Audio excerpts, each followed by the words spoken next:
السلام علیکم ورحمۃ اللہ وبرکاتہ۔ دوستوں، قرآن کریم کی تلاوت کر رہا تھا، سورۃ المعارج پر آ کر رک سا گیا۔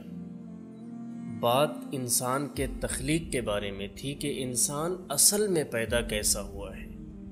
ایسی کوئی بھی آیت آئے تو میں تھوڑا سا رک کر سوچنے لگتا ہوں۔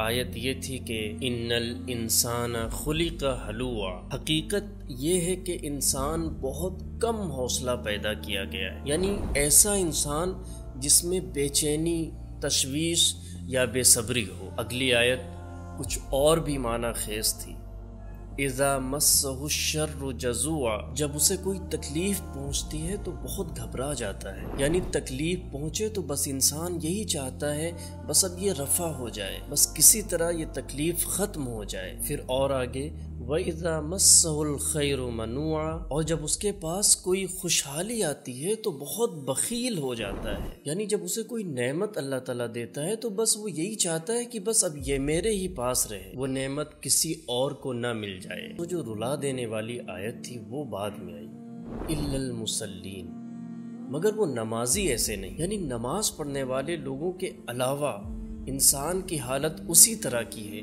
جو ابھی بتایا گیا، اور انسان کی یہ پیدائشی حالت صرف اس صورت میں بدل سکتی ہے جب وہ نماز قائم کر لیتا ہے۔ مجھے ایک عجیب سی خوشی محسوس ہوئی۔